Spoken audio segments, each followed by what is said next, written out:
Bismillahirrahmanirrahim. Assalamualaikum warahmatullahi wabarakatuh. Alhamdulillahi ala ihsani wa syukuran ala taufiqi.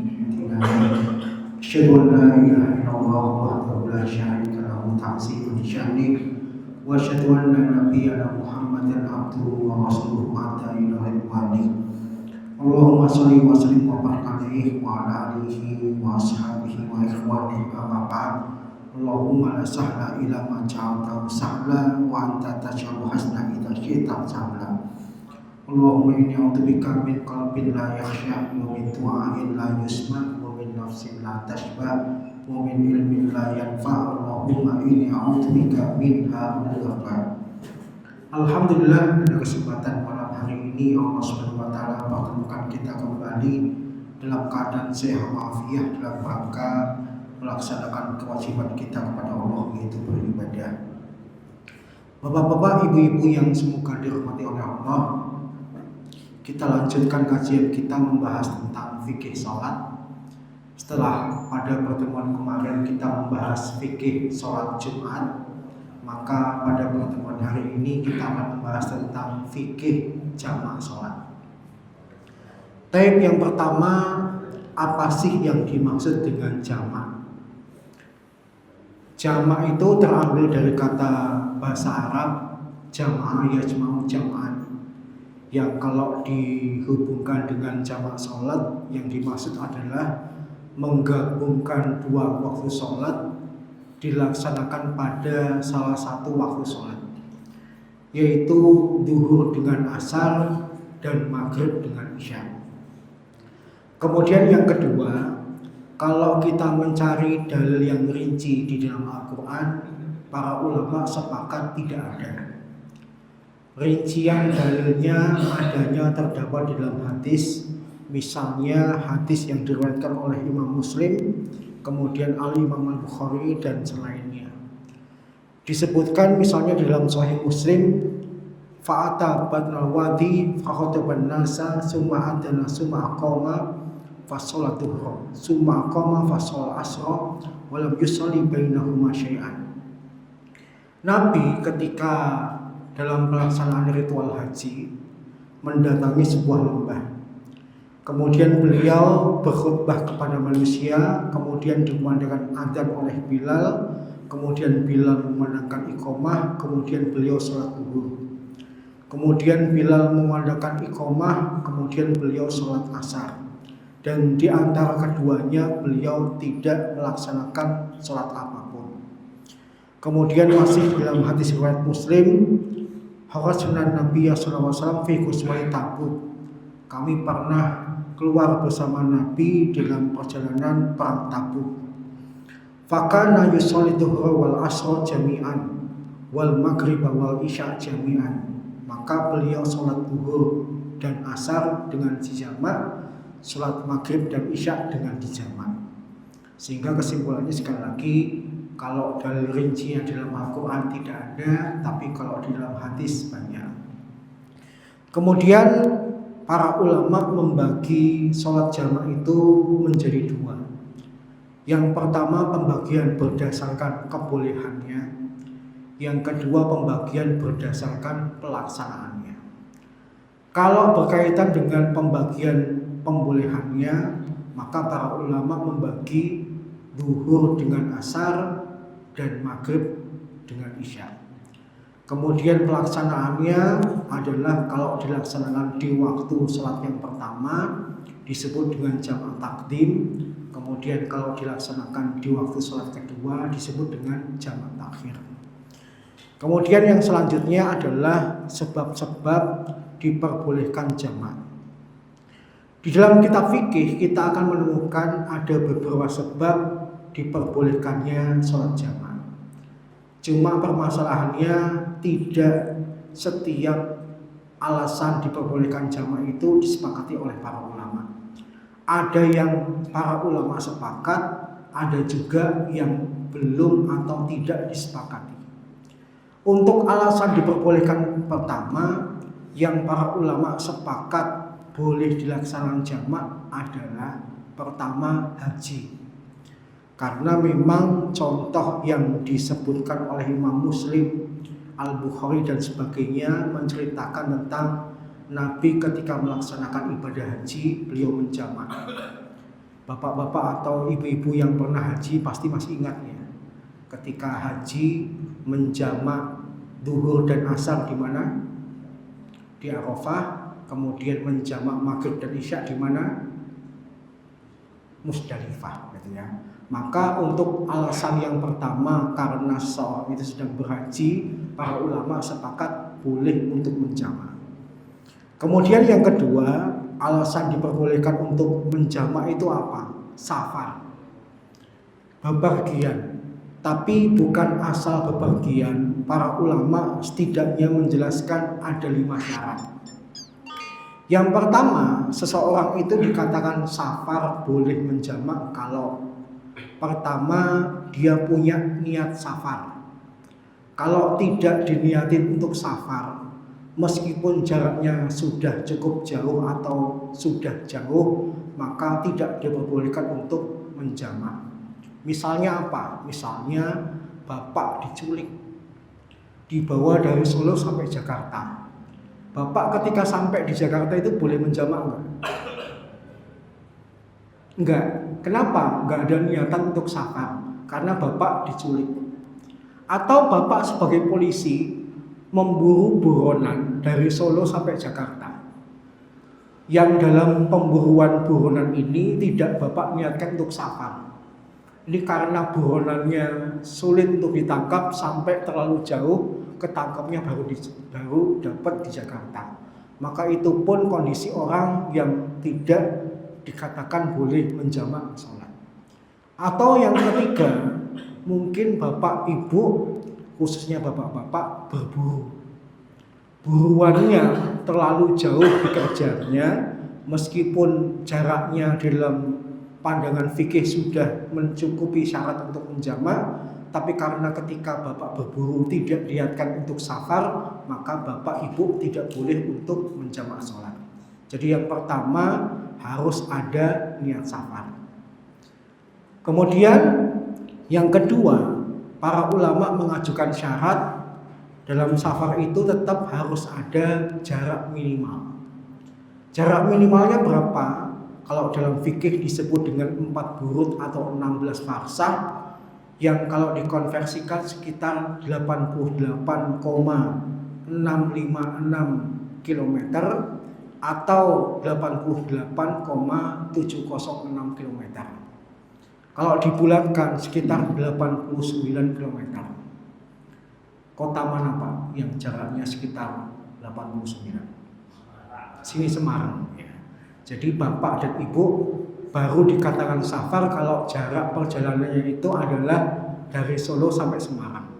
Tapi kalau baru sampai Solo Tawangmangu, Solo Jogja, Malioboro yang tidak sampai 88 km atau 89 km belum bisa dikatakan safar, artinya juga tidak boleh menjamak.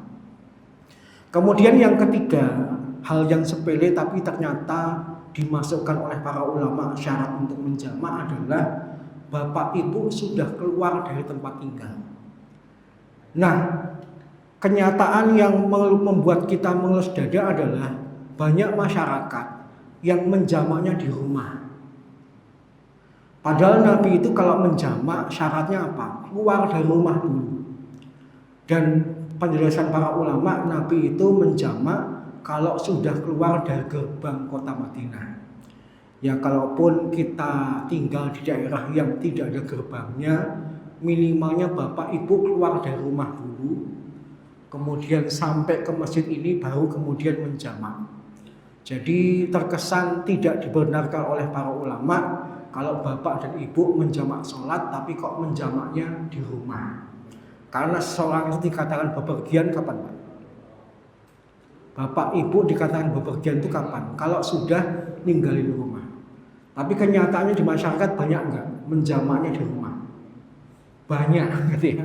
Padahal para ulama mengatakan syarat menjamak keluar dari rumah dulu. Kemudian yang keempat syaratnya adalah safar yang dilakukan adalah bukan safar maksiat. Safar yang Bapak Ibu lakukan bukan diniatkan untuk berbuat jahat, bukan diniatkan untuk melakukan dosa. Misalnya ya, ada seorang pembunuh yang soleh. Dia perjalanan ingin membunuh seseorang di Jakarta. Karena masih soleh, dia di Semarang berhenti dulu. Kemudian menjamak sholatnya. Kata para ulama, sholatnya tidak sah. Kenapa? Karena ada niat yang jahat dalam safarnya, dan niat yang jahat itu membatalkan status safar seseorang, sehingga ketika dia menjamak dalam kegiatan bepergiannya, dikatakan sholat jamak yang dia lakukan tidak sah, gitu ya. Dan yang terakhir, syarat dikatakan safar itu apa? Bapak Ibu punya tujuan pasti, punya tujuan tertentu yang sudah diniatkan dari awal. Sehingga lafal yang sering kita gunakan dalam kehidupan sehari-hari, misalnya sebutan jalan-jalan, maka itu belum bisa dikatakan Bapak Ibu safar. Misalnya besok hari libur, Bapak kemudian mengajak anak dan istri, niatannya jalan-jalan ke Semarang.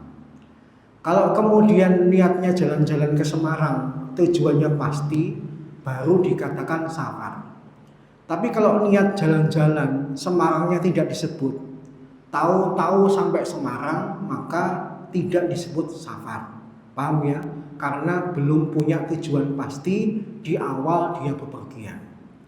Demikian juga pembalap yang mengelilingi sirkuit meskipun sudah sampai 90 km atau lebih, itu tidak boleh atau tidak bisa dikatakan safar. Sehingga pembalap yang sudah mengelilingi sirkuit meskipun sudah sampai jarak minimal safar, dia dikatakan bukan musafir, tidak boleh menjamak sholatnya. Demikian juga kalau Bapak mengelilingi tol dalam kota Jakarta, itu 2 kali keliling itu lebih dari 90 km, Pak. Apakah kemudian orang yang mengelilingi tol 2 kali putaran di Jakarta itu kemudian disebut musafir? Juga tidak. Kenapa? Karena tidak punya tujuan pasti. Sehingga Bapak dan Ibu baru dikatakan musafir, baru dikatakan safar boleh menjamak itu dengan 5 syarat. Yang pertama, punya niat safar. Yang kedua, memenuhi jarak minimal safar. Berapa, Pak?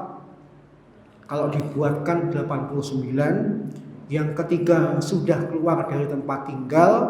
Yang keempat, bukan safar maksiat. Dan yang kelima, punya tujuan pasti.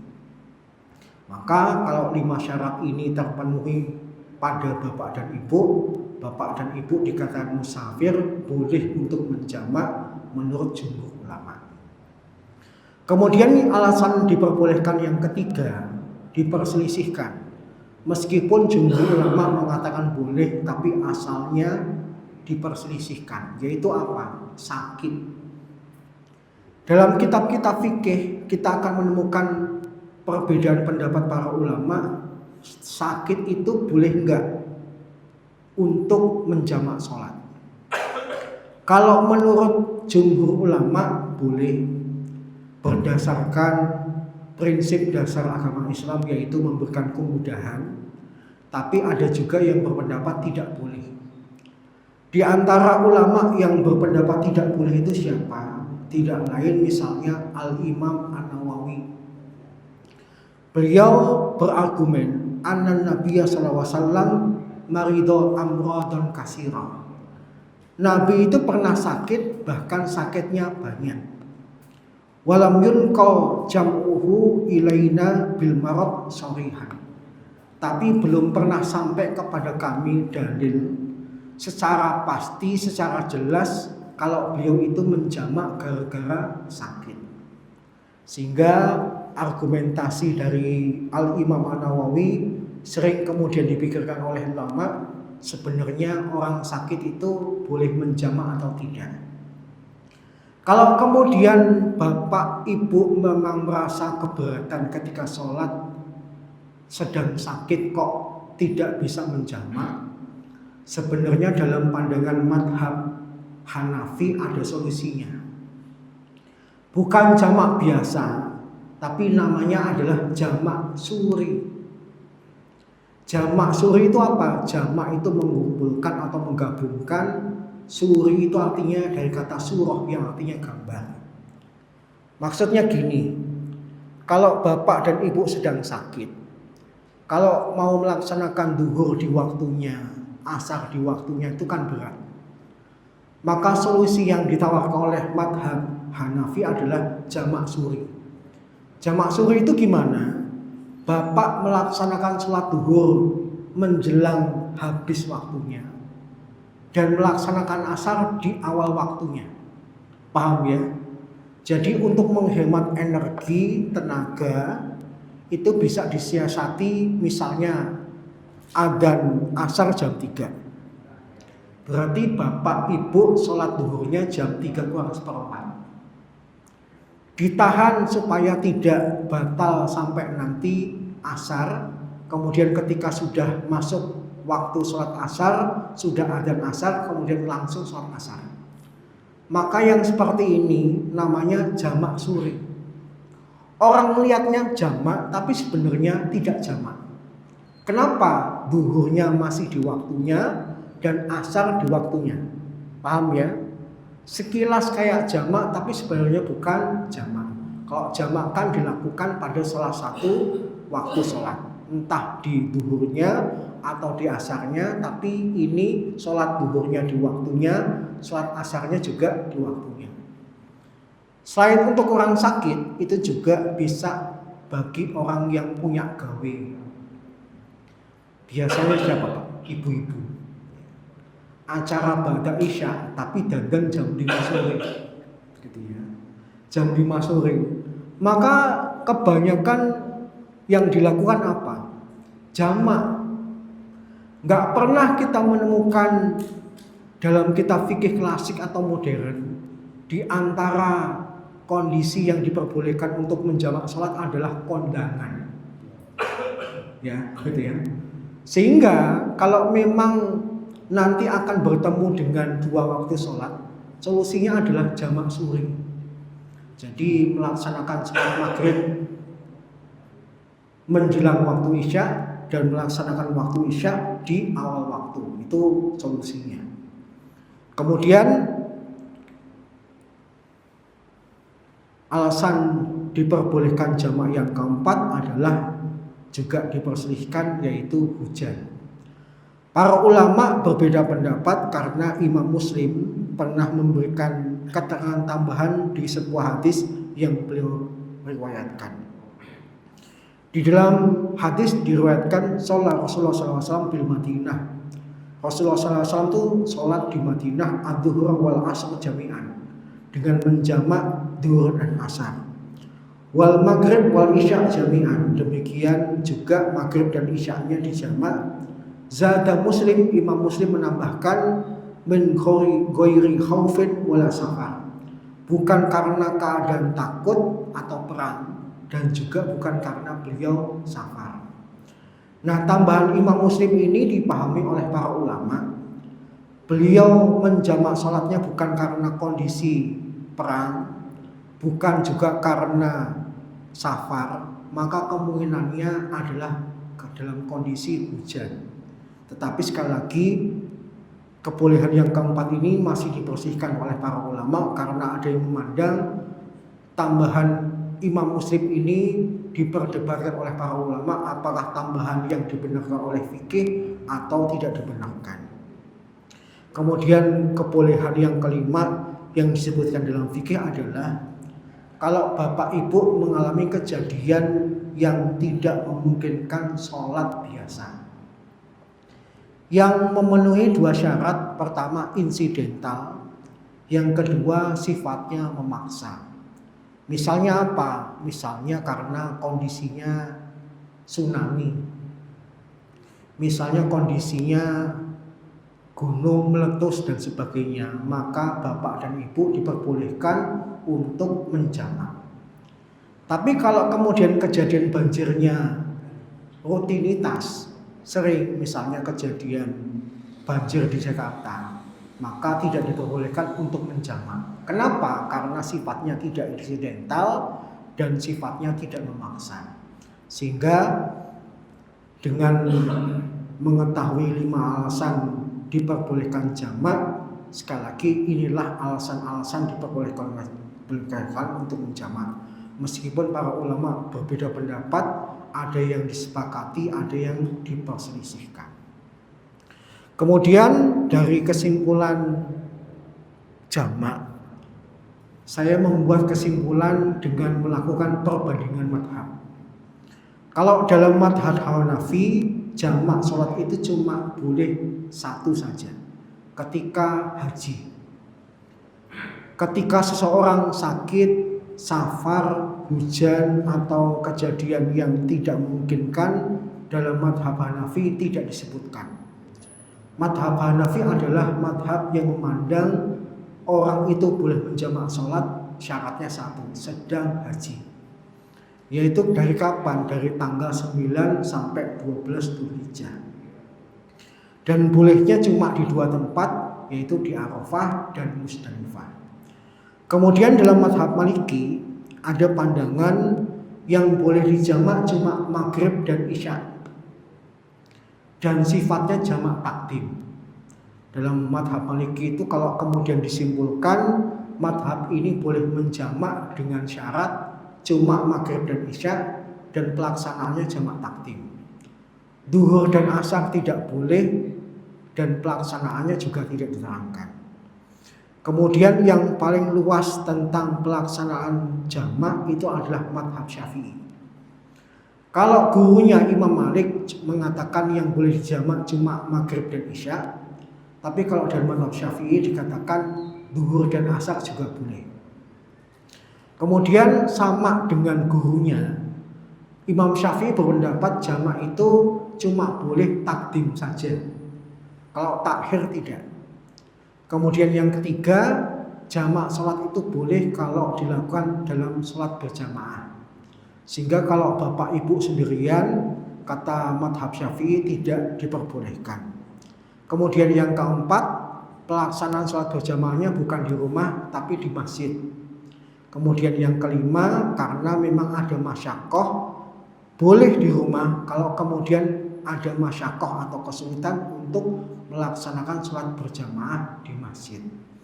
Sehingga kalau kita buat kesimpulan, madhab Syafi'i itu boleh menjamak duhur dengan asar, maghrib dengan isya, dengan syarat pelaksanaan jamak takdim.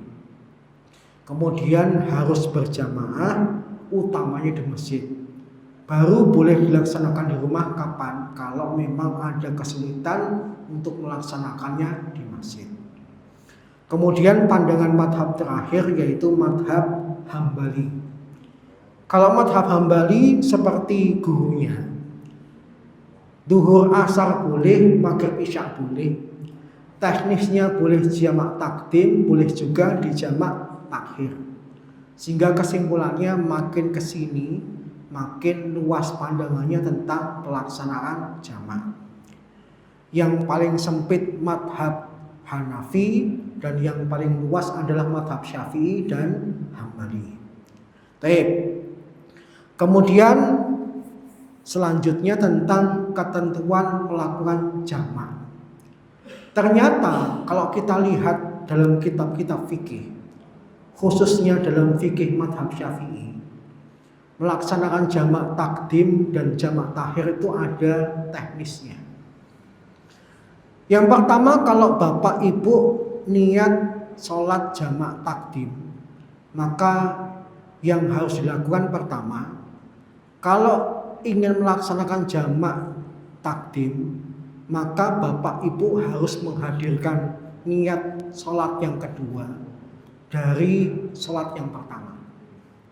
Misalnya bapak ibu mau menjamak duhur dan asar atau maghrib dan isya, maka ketika akan melakukan sholat asar, niatnya sudah ada pada bapak dan ibu niat sholat duhur. Jadi nggak boleh niat sholat asar dijamak, nanti niat sholat asar baru dihadirkan ketika melakukan. Paham ya? ketika mau sholat duhur diniatkan, ya Allah saya mau niat 2 sholatnya, itu sholat duhur dan asar. Kemudian ketentuan yang kedua adalah dilakukan berurutan, duhur dulu baru asar. Kemudian yang ketiga mualat. Mualat itu apa? Jarak antara keduanya tidak terlalu lama, tidak terlalu panjang. Habis sholat duhur nggak lama kemudian bapak ibu kemudian sholat asar. Diperselisihkan boleh nggak ketika jamak bapak ibu habis sholat yang pertama kemudian zikir dan doa. Ada ulama yang mengatakan nggak boleh, ada yang mengatakan boleh. Tetapi saya lebih cenderung kepada pelaksanaan Nabi. Nabi ketika menjamak terkesan meninggalkan dulu ritual wirid beliau dan doa beliau, sehingga sholat yang pertama selesai, kemudian tidak lama kemudian sholat yang kedua. Kemudian yang keempat, boleh melaksanakan jamak takdim kalau bapak dan ibu status safarnya masih berlangsung. Kalau memang ternyata sudah sampai tujuan atau sudah kembali ke rumah, safarnya tercabut, maka bapak dan ibu tidak boleh melaksanakan jamak. Jadi yang menjadi ciri khas pelaksanaan jamak takdim adalah bapak ibu harus menghadirkan niat sholat yang kedua pada saat melaksanakan niat sholat yang pertama. Kemudian yang kedua, teknis pelaksanaan jamak takhir. Untuk jamak takhir bedanya cuma sedikit.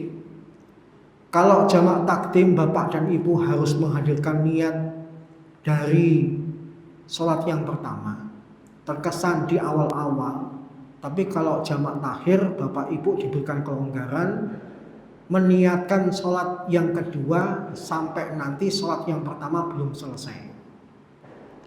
Kalau yang pertama identik bapak dan ibu mau takbir sudah niat duhur dan asar. Tapi kalau jamak takhir batasannya sampai bapak ibu belum salam. Paham ya?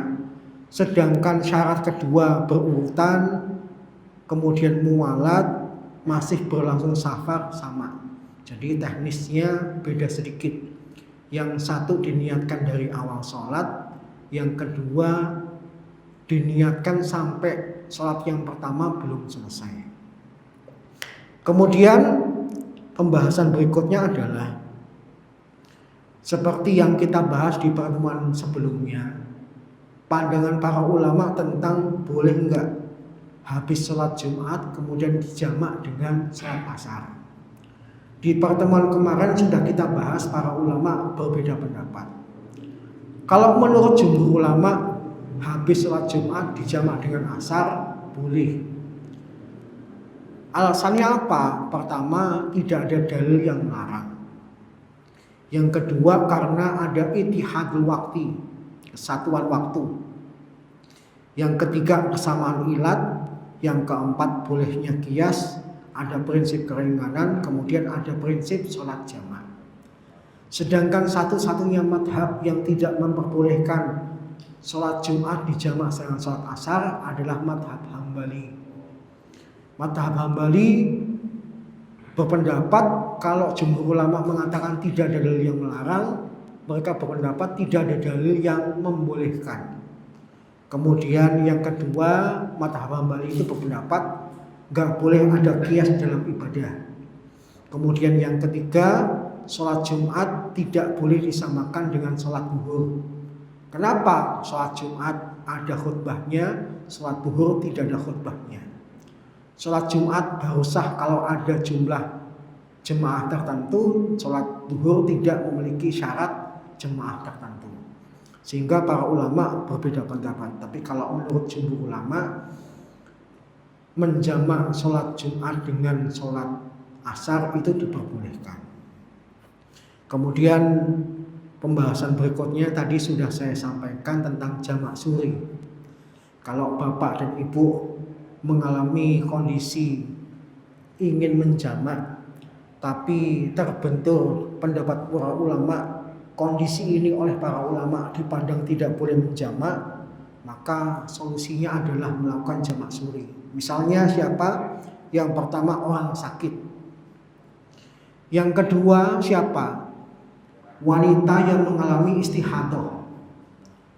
Wanita yang keluar darahnya dan darah ini darah penyakit, bukan darah haid. Maka kalau dia akan sholat, dia nanti konsekuensinya harus mandi janabah berat, maka sholatnya dibuat jamak suri saja. Sholat duhurnya dimepetkan dengan sholat asar, dan sholat asarnya dilaksanakan di awal waktu. Dan yang ketiga bisa dilakukan oleh siapa? Yaitu orang yang dalam kondisi menikah atau menjadi pengantin. Maka solusinya dalam Islam adalah dengan jamak suri. Kemudian yang terakhir yang dibahas oleh para ulama tentang jamak itu adalah kalau orang menjamak duhur dengan asar, maghrib dengan isya, terus rawatibnya gimana? Qobliyah dan ba'diyahnya gimana? Dari berbagai penjelasan para ulama, saya kutip salah satunya. Kalau Imam An-Nawawi berpendapat, kalau melaksanakan sholat duhur dan asar, maka teknisnya adalah bapak ibu laksanakan qobliyah duhur dulu, kemudian menjamak duhur dan asar, setelah itu kemudian melaksanakan qobliyah asar. Jadi teknisnya qobliyah duhur, kemudian sholat duhur, sholat asar, kemudian setelah itu qobliyah asar. Paham ya? Tidak disebutkan apakah duhurnya ada ba'diyahnya. Sedangkan kalau asar memang nggak ada ba'diyahnya. Sehingga ba'diyah duhur terkesan digugurkan, yang dilaksanakan satu saja yaitu qobliyahnya 4, kemudian duhurnya 4, asarnya 4, kemudian qobliyah asarnya 2. Sedangkan untuk sholat maghrib itu teknisnya bapak ibu sholat maghrib dulu, sholat isya dulu, kemudian ba'diyah maghrib dan ba'diyah isya. Sehingga kalau ingin melaksanakan sholat rawatib terkesan qobliyahnya untuk maghrib tidak ada, qobliyahnya untuk isya tidak ada. Karena memang terkesan yang muakkad adalah ba'diyah maghrib dan ba'diyah isya. Ya. Jadi perlu dibedakan, kalau maghrib dan isya laksanakan dulu, baru kemudian ba'diyah maghrib dan ba'diyah isya. Bahkan dalam pandangan Ibnu Qudamah Al-Maqdisi yang bermadzhab Hambali, kalau sudah melaksanakan ba'diyah maghrib dan ba'diyah isya, maka sekaligus laksanakan witir.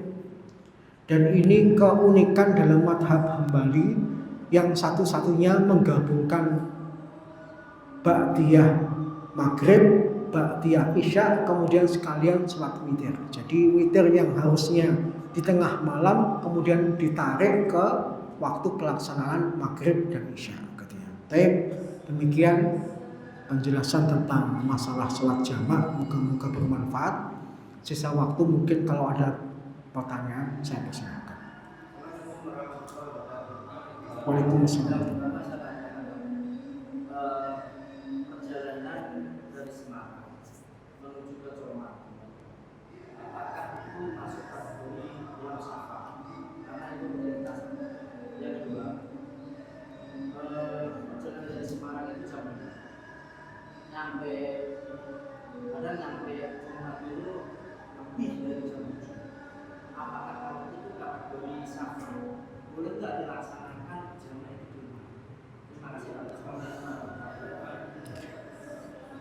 Yang pertama kaitannya dengan perjalanan Semarang sampai Colomadu. Kalau kemudian itu menjadi rutinitas, apakah disebut safar? Kata para ulama, ada yang mengatakan iya, tapi ada juga yang mengatakan tidak. Dari dua pendapat ini lebih banyak yang mengatakan iya. Orang yang rutinitas bepergian sampai jarak minimal 89 km, maka dia tetap disebut musafir. Dia kemudian boleh menjamak. Kemudian yang kedua, kalau teknisnya berangkat dari Semarang jam 5 sore, kemudian sampai Solonya jam 7 malam, berarti kan ini ada waktu di tengah-tengah itu pelaksanaan sholat maghrib. Boleh nggak kemudian sholatnya nanti ketika sudah sampai Solomato? Terkait dengan orang yang bepergian, maka sholat jamaahnya itu sebaiknya dilakukan di rumah kalau memang dia perjalanan pulang. Berbeda dengan orang yang akan berangkat, itu sebaiknya jamaahnya jangan di rumah. Paham ya? Tetapi para ulama lebih menganjurkan kalau jamaahnya bukan di rumah. Bapak mampir dulu di tempat yang bukan rumah. Misalnya dari bepergian mampir dulu ke masjid ini, baru kemudian ke rumah. Atau kalau itu kaitannya dengan terminal atau stasiun atau bandara, maka sholatnya di stasiun, terminal atau bandara, supaya status musafir bapak itu masih jelas. Tapi kalau kemudian sampai rumah, di pendapatnya mengatakan tidak boleh, dikarenakan di mana bisa dikatakan musafir kalau dia sudah sampai di rumah. Paham ya? Maka jalan tengahnya adalah sebaiknya jangan dilaksanakan di rumah, tapi di masjid yang terdekat, atau dilaksanakan di stasiun, terminal atau bandara. Wallahu a'lam bishawab.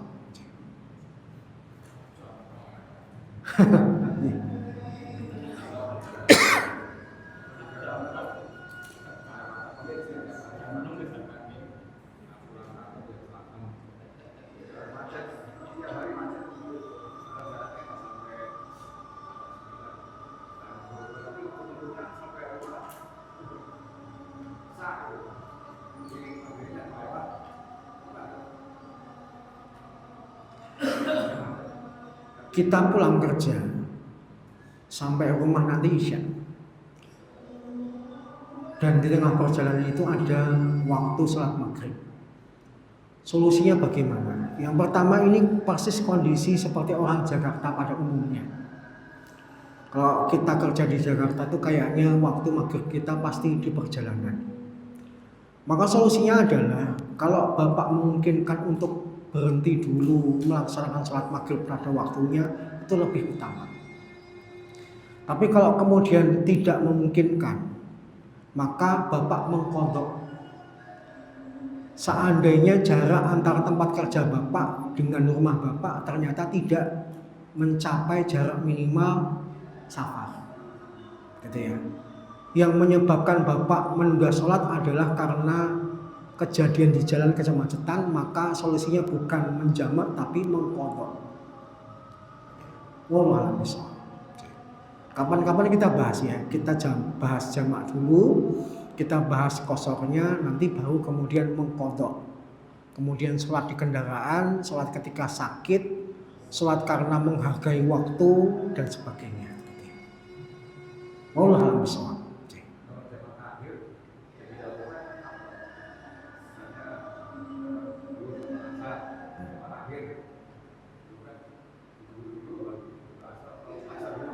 Bagaimanapun jamaknya jamak itu harus urut, Pak. Zuhur dulu baru asar, maghrib dulu baru isya. Jangan mentang-mentang ini sudah waktunya isya, bapak sholat isya dulu baru maghrib. Ya. Para ulama berdalil dengan perkataan Allah, inna sholata alal mu'mina kitaban mawquta. Ayat itu kemudian dipahami yang namanya sholat itu harus urut teknisnya. Sebagaimana Nabi pernah menjamak Zuhur, asar, maghrib, isya di satu waktu dalam perang Khandaq, dalam perang Tabuk. Itu teknisnya, meskipun pelaksanaannya ba'da isya, Nabi sholat zuhur dulu, kemudian asar, kemudian maghrib, kemudian isya. Yang belum saya terangkan tadi adalah kalau bapak ibu menjamak, maka untuk sholat yang pertama ada adzan dan iqamah. Untuk sholat yang kedua cuma iqamah saja. Berlaku untuk menjamak zuhur dan asar, maghrib maupun isya. Wallahu a'lam bishawab. Ada lagi?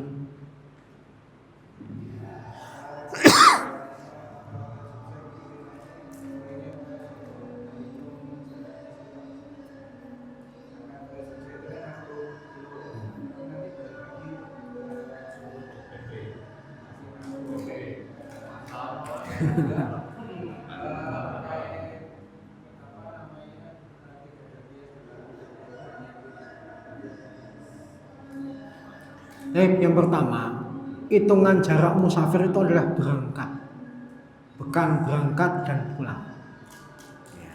Sehingga Mas dikatakan musafir kalau kemudian jarak ke suatu daerah, suatu tempat itu adalah minimal 89 kilo boleh berjamaah. Tapi kalau PP Jogja ke Jogja yang saja cuma 60, maka ketika di Jogja status Mas bukan musafir. Dan ketika pulang pun juga bukan musafir, gitu ya. Jadi statusnya itu ngitungnya satu perjalanan, bukan bolak-balik. Kemudian yang kedua tadi apa? Dalam madhab Hambali satu-satunya yang mengatakan nggak boleh ada qiyas dalam ibadah. Sedangkan dalam madhab yang lain, Hanafi, Maliki, Syafi'i boleh ada qiyas dalam ibadah. Wallahu a'lam bishawab. Ada lagi sebelum saya tutup?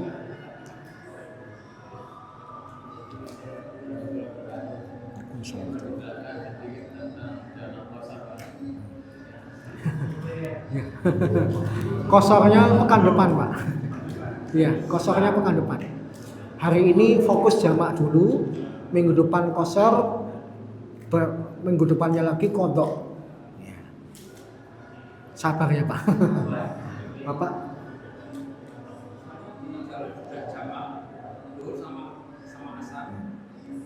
Sampai sini sedang ada masalah. Ya.